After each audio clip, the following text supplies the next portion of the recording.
Good evening, I'm Pinky Webb. Tonight we ask the questions, we tackle the issues, we clarify matters, and we get on point.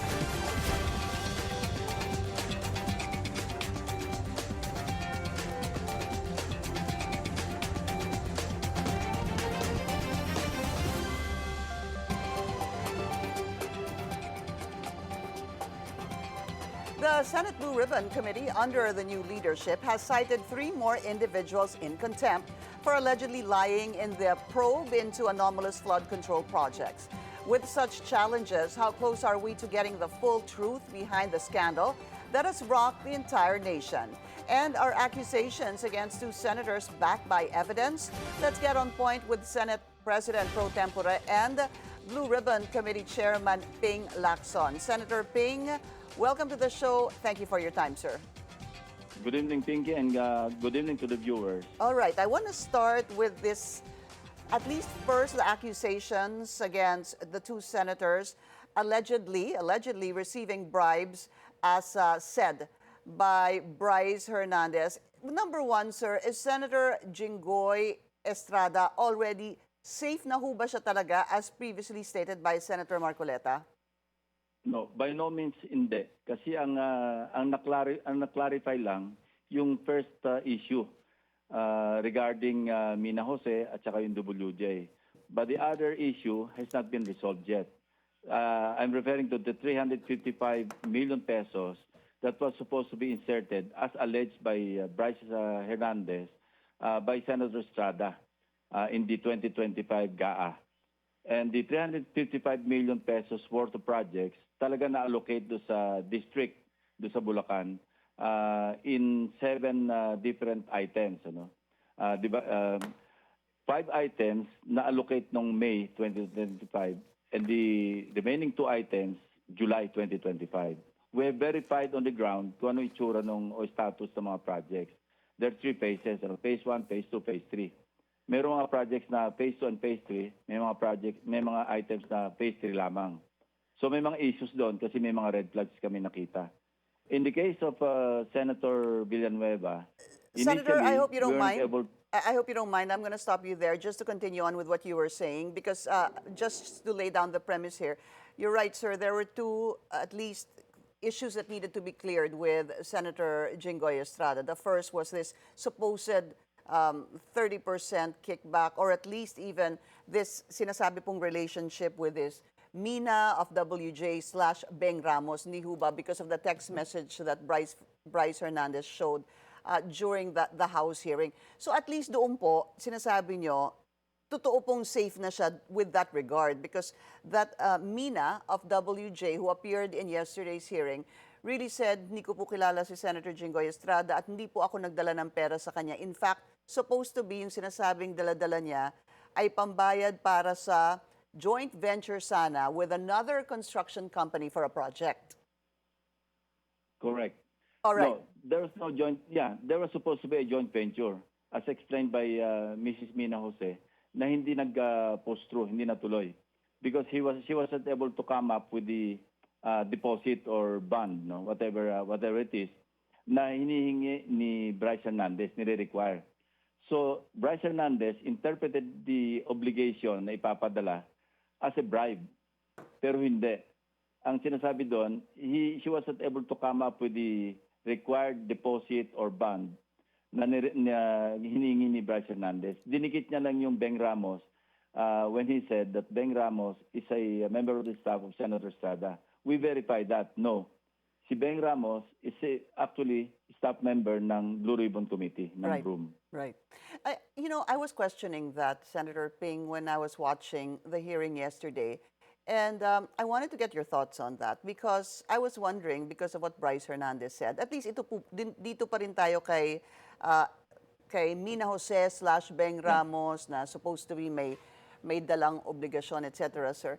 Do you think that he kind of overstated or over-implied, or nilagyan po niya ho ba para sa inyo ng kulay itong text na to actually accuse Senator Jinggoy, or do you think he innocently thought meron pong relationship or relation rather si Senator Jinggoy dito po kay Mina/Beng Ramos? Either one of the two.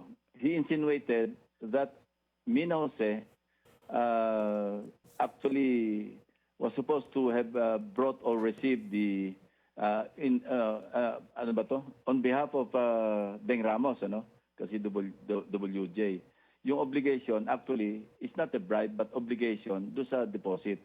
So but Bryce Hernandez managed to insinuate, no, whether deliberately or innocently, hindi natin alam. That was not established.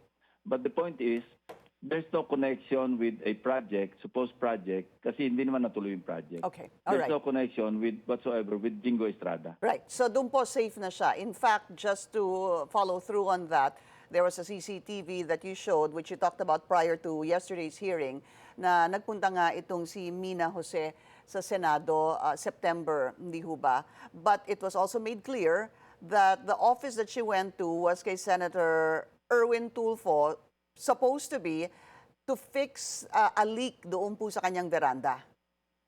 That is correct. That is correct. Because Alright. that's a requirement. Whenever we renovate the offices, kailangan merong canvas eh. Sa ano yan, sa 1984, sa Procurement Act, hindi pwedeng isa lang ang kausap mo. So, yun ang purpose. So, Senator Erwin Tulfo, wala siyang kamalay-malay kung ano yung background ni Mina Jose, simply because member ng staff niya yung kumontak. Right. So, that's also, I think, clear, ano? Okay. So, set aside na po yun. Wala na po yung supposed allegation dito kay Senator Jinggoy at yung pagpunta po ni Mina Jose. As far as WJ is Apo, dito concerned. pa, yeah, so yan po, safe na po siya doon. Now let's go to what you were saying, sir, the 355 million that was included in the 2025 budget that Bryce Hernandez said Senator Jinggoy allotted for Bulacan.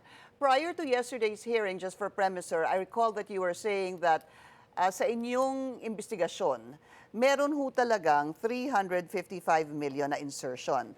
And it was not done during the HGAB or the House version. Sabi mo, it was either sa Senate version or sa BICAM, in-insert po itong 355 million. Would that be correct, sir? That is correct. Okay. Because it was not in the net nung sa 2025, neither is it the House version, House GAB. So either in the Senate version or in the BICAM, the realignments that happen in the BICAM. Most probably, as my staff had initially looked into the insertions, kasama ito sa 142 billion na supposedly inserted during the BICAM. The 355 million is part of the 142 billion that has been talked about that was allegedly inserted in the BICAM. Question, sir. Malalaman niyo ho ba sino nag-insert nitong 355 million? No way, because there's no record, no minutes, no transcripts kung sino yung responsible sa mga amendments, sa mga realignments, particularly sa BICAM, because there's no, ang BICAM ito lang yung bicameral conference ng budget bill, ito lang yung talagang walang minutes, walang transcript. That's why we're batting for a more transparent Right. budget process. Starting with the net, all the way to the House GAB, Senate version, and even in the BICAM, there should be minutes and transcripts or records of who are the proponents of the amendments, aka insertions.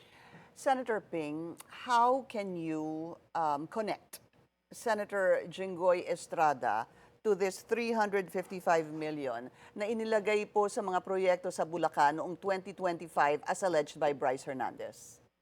Well, first, there's this allegation made by Bryce Hernandez. And na-validate naman ito sa official record, aka yung GAA of 2025.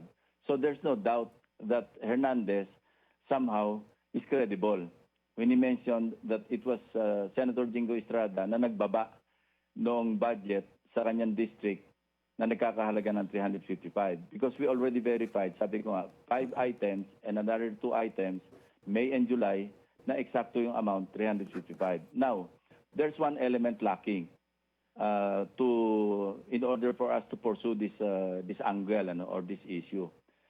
The lacking element is yung allegation niya na mayroong kickback na 30%. He has to prove that. And this morning, it dawned on me because yesterday he was asking permission to get out of the premises of the Senate to look for possible documents that he might have kept in his house or in his office. And I rejected it because thinking it might be a ploy for him to escape, maski under guard, baka mamaya sumalisin, nawala. Or he might be attempting to clean up. Kasi remember, frozen yung accounts niya. Merong Court of Appeals na order to freeze his accounts. And iniisip ko noon, at that moment, na baka meron siya mga accounts na alam niya hindi na-cover ng freeze order na pwedeng linisin niya. So outright, I rejected. But this morning, I slept over it last night. And then this morning, it dawned on me and I called up the Senate President. Sabi ko, I just thought, ba't hindi natin payagan? As long as under heavy guard ng OSAA and talagang every minute nasa tabi niya yung OSAA, but we'll only allow him to be out of the Senate premises from 6 a.m. to 6 p.m. Hindi pwedeng overnight. And he agreed. In-approve ni Senate President Soto, and as we speak, in-approve niya na in writing because he told me to write him a letter request. I did this morning, and right after lunch, I was informed that he had already approved the letter request. So mechanical na lang yung paano siya escortan ng OSAA. And I told my staff to not to forget to coordinate with Bryce's lawyer. Napaka-importante. And make very clear instructions that the only purpose, the sole purpose of him going out or getting out of the Senate premises is to look for documents. Opo. Nothing more than that. But how do you ascertain or how do you confirm, Senator Ping, yung sinabi po ni Bryce na si Senator Jinggoy ang nagbaba ng 355 million pesos sa Bulacan? Because while it's true, upon your investigation and your team's investigation that there was 355 million worth of projects in 2025 in Bulacan, how do you connect that to Senator Jinggoy, sir? The credibility of Bryce? Well, that adds up. The validation found in the budget books under the regular budget, yun yung nag-add ng credibility sa sinasabi ni Bryce Hernandez. Because kung sinabi niya mayroong 360 million or 400 million at hindi tumama doon sa GAA, I would not even believe him a bit. I understand that. But ang tanong ko po kasi, how do you connect Senator Jinggoy? I mean, he could easily say it could have been any other senator. Well, kung meron makuhang dokumento, ledger, notes, or whatever evidence that would further, boost yung allegation niya na kay Senator Jinggoy talaga yung 355 na siya nagbaba, whether or not siya yung nag-insert, pero siya yung nagbaba, and then meron siyang naiwanang nakuha ng notes or ledger na purportedly na talagang nagbigay siya ng 30%. Well, I think that's a strong case for the ICI or even the Ombudsman to take cognizance of. Okay. And they can start further investigation. Okay, so that is still left hanging, sir. The 355 million pesos that was yung binagsak supposed to be dyan sa Bulacan. Let's go to Senator Joel Villanueva. Go ahead, sir. Siya ho ba, ligtas na rin siya? Well, in the case of Senator Villanueva, the first time that we heard about the testimony of Bryce Hernandez, immediately, in the same manner, we looked or we searched for the 600 million as alleged. And we couldn't find the exact amount and the items as enumerated. Because remember, Bryce Hernandez enumerated the items, na description ng items. And we couldn't find. So, sabi ko, walang credence o walang credibility yung accusation ni Bryce Hernandez against Senator Joel. And then, during the hearing yesterday, Senator Gatchalian, being the chairman of the Finance Committee, pinakita yung slides ng ito yung mga unprogrammed funds. Right. Pero ang purpose niya was not to pin down Senator Joel. But my staff were quick enough to, to spot the items as described by Bryce Hernandez in his testimony na tumama doon sa mga items as listed or as shown by Senator Gatchalian. So they approached me, sir, ito yung 8 items na sinasabi ni Bryce. and they marked it. Ano. And when I computed, there really are 8 items na 75 million each. And then I computed 8 times 75 Yeah. million, that's 600 million. So somehow, may credibility yung testimony. Again, there's a lacking element. Yung element ng bribe or element ng kickback. He has to prove it. So, kung meron siya makita, or not only limited to to our two colleagues, but it may expand to other, maybe congressmen or other personalities. Because remember, when I asked him about the piles of cash on the table, kasi nakabukod-bukod na, he identified one pile of cash na sinasabi niya para sa isang USEC or isang Opo. congresswoman. Opo. Yeah, but of course, it was already denied by the concerned individual. Yeah. And before we go on a break, you took some time talking about that as well. Yung pera po na naka-display. Definitely, it came out, sir, no, Senator Ping, that sa bahay po yun, which you actually named the individual. Office. Yung isang, yung another set ng piles of cash, yun yung sa sinasabing bahay or tambayan nila, which is owned by the alleged bagman of Alcantara, and which Bryce Hernandez confirmed. Sabi niya, bahay talaga yan, property yan ni Lauren Cruz. That's why we're also inviting Lauren Cruz. Because we already have initial information that Lauren Cruz is the bagman of Henry Alcantara. Why? Because we discovered some documents. Kasi mahilig mag-donate itong si Henry Alcantara ng mga vehicles sa mga mayor, sa mga towns, municipalities in Bulacan. And so we became curious and we found yung mga sales invoices ng mga purchased vehicles under the name of Lauren Cruz. And when we ask on the ground, kilala talaga na ito yung malapit kay Henry Alcantara. And we're trying to pursue that.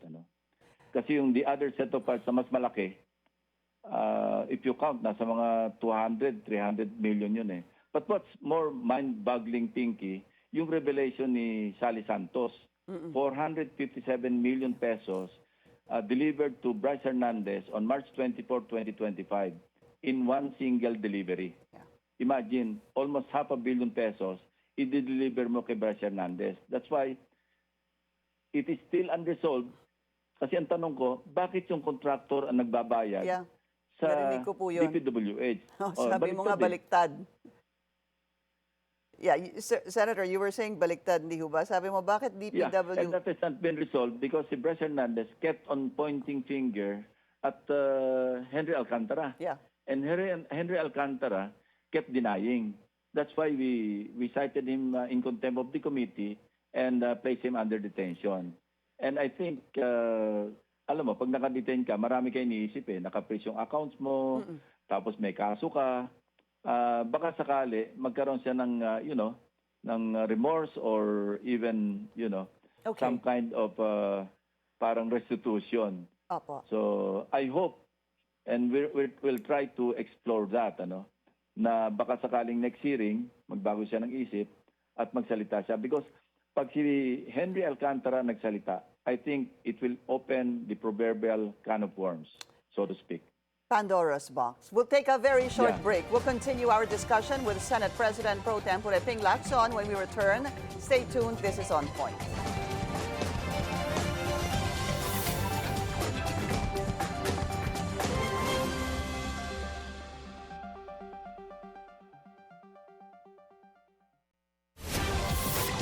Welcome back. Still with us, Senate President Pro Tempore and Blue Ribbon Committee Chair Ping Lacson. Senator Lacson, welcome back.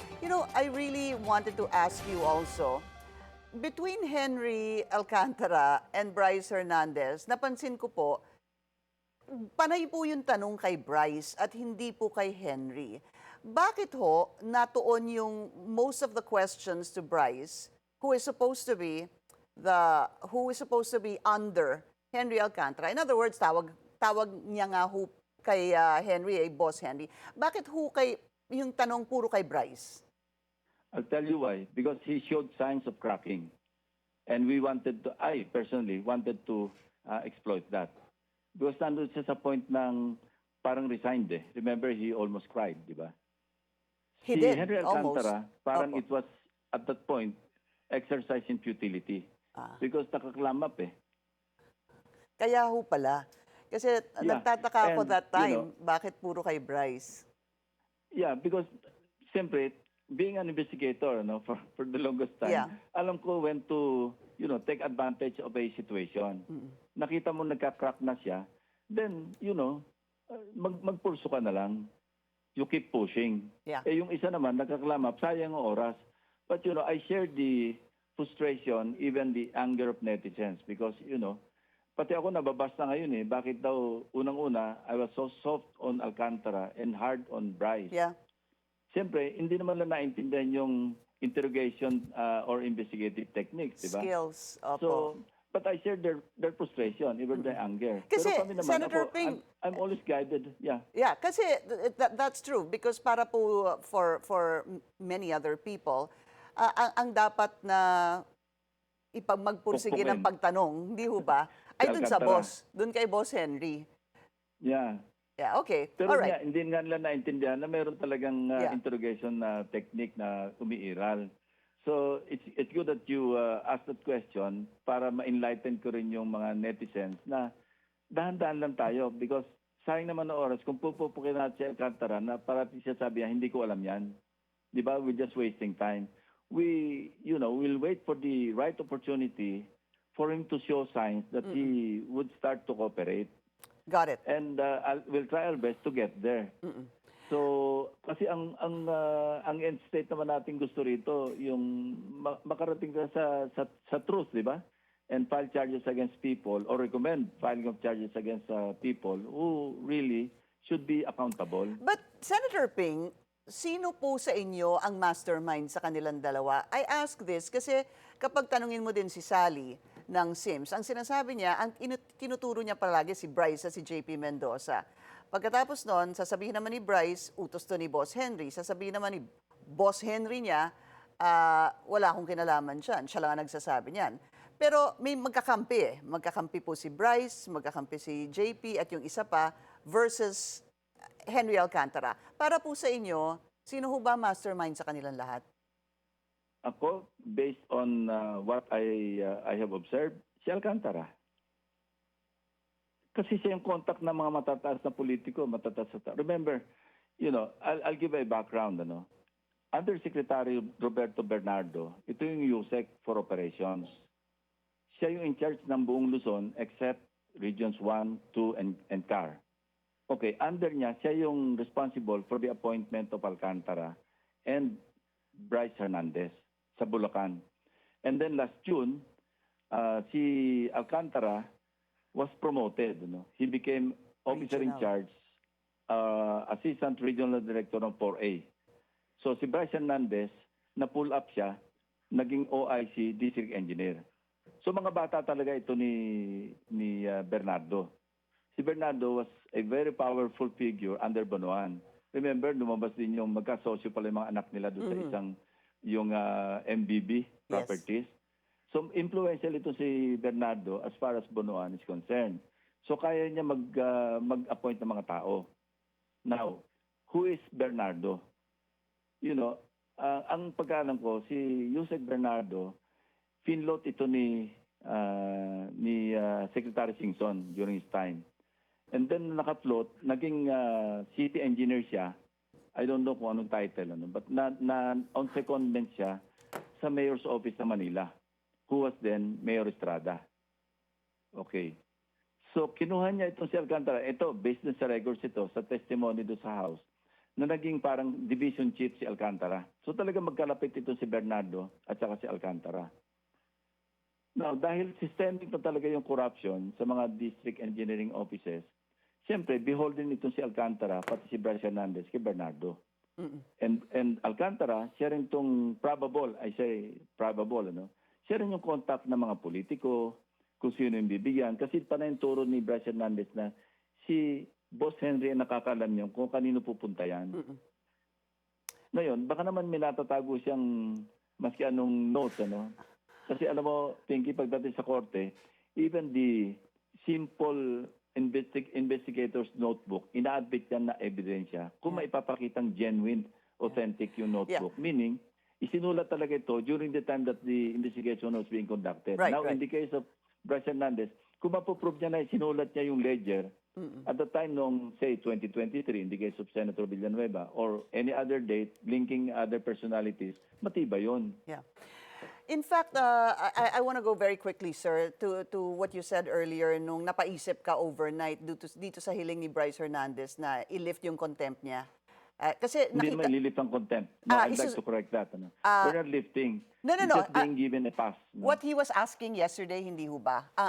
He was appealing to lift his contempt para makakalap daw siya ng ebidensya. More or less, that's what he was saying yesterday. Yeah, but we did not approve that. Yeah, Ang in-approve namin, yung daytime pass. Right. 6 a.m. to 6 p.m. Yeah, my question is, bilang dating investigador, what's your gut feel? Meron ka bang pakiramdam na meron siyang hawak-hawak na iba pa?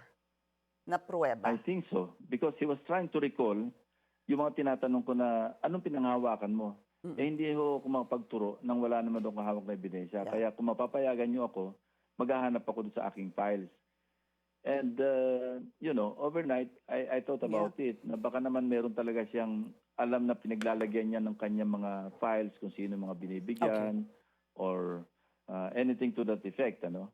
Na pwedeng may communication sila ni Alcantara, yung instruction kung kanino ibibigay. Remember, ang repository ng mga cash, siya eh. Yeah. And siya din hubang kumuha ng mga photos na yon? Sabi niya. Yeah. You know, dahil I asked that. daw siya. Yeah, I asked that, sir, because I wonder why he would take such a photo. Meron ho kaya Yun siyang nga. pakiramdam Alam mo, na if all hell breaks loose, meron siyang pruweba? Meron siyang ipapakita? Yeah, what I noticed, pati ba naman yung 2022 na text messages, itatago mo kung wala kang intensyon. So Alright. doon din ako napaisip overnight, baka nga meron siyang natatabi na wala sa possession niya, alam niya kung saan niya naitabi. Kaya kinabukasan nga, kanina umaga, naisip ko, pagbigyan ko na ito, isugal ko na ito kung alam mo, may planong tumakas ito o maglinis. Basta ang instruction lang doon sa guardia, huwag niyong iiwanan yan, not a second. Yeah. Maski Alright. pumunta ng CR yan, bantayan niyo yan kasi Diyan pa baka rin. kung anong gagawin yan. Siguraduhin sarado yung bintana doon sa CR kung merong mang exit sa CR. Yeah. Senator Ping, just a couple of other questions. Sorry, I just have a few minutes left. First is that Bryce already met with ICI today. And it seemed positive. In fact, meron pa nga siyang sinabi na willing daw siyang magsoli ng luxury car, etc. And sabi ata ni Mayor Benji Magalong, nag-tell all ito. I don't know to what extent, ano po. Another thing is the Discayas also met with the Secretary Boying Remulla. Senator Ping, para ho sa inyo, sino ho ba ang sabihin natin worth it o dapat na ikonsidera na state witness at maipasok man lang dito sa Witness Protection Program? At this point, between Discaya and Bryce Hernandez. Kasi si Discaya kept on lying even up to, late afternoon. Laging against yung sa kanya talaga self-preservation eh. And namimili lang siya. Remember, Pinky, I even brought up the issue of, the 207 billion na amount of contracts awarded dito, completed projects since 2016 to 2025. Over a period of 10 years, 207 billion, 250 million pesos. And nag-spike ito starting 2017, 2018, bumaba ng konti 2019 because of the vetoed 95 billion. Yeah. And then umakit ulit siya ng 2020, 2021 I remember in you spite said of the that. COVID. At nagtaka ka nga dahil COVID nun. Right. Correct. Tapos nag-spike ulit siya ng 2023, 2024. Okay. Ang tataas naman ng kanyang kontrata. Okay, last question, sir. There was a press conference also today. I don't know if you caught it. Si former Governor Chavit Singson, sabi niya dapat daw ang unahin na imbestigahan dito ang Ilocos Norte dahil marami daw Discaya companies that built infrastructure there and also flood control projects, as I understand. And he went on to say, wag na sumali sa rally, baka daw magkagulo pa dito. Ang kanya, dapat daw merong revolusyon ng corruption, where he said high school and college students ay huminto muna sa pag-aaral hanggang bumaba daw lahat ng mga korap. What do you say to that, sir? Well, I don't want to comment because that's his personal opinion. Ano? Regarding Ilocos Norte, anomalies, especially on or involving flood control projects, are commonplace.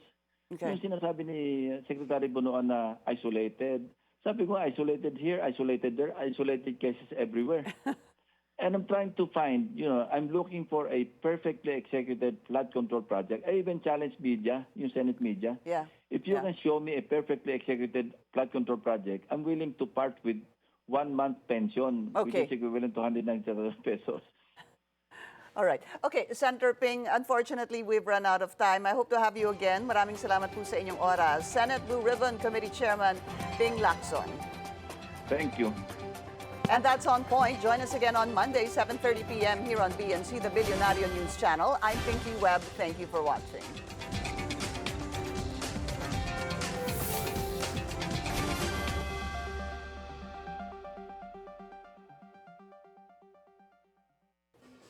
Diyan na yung mga aso eh.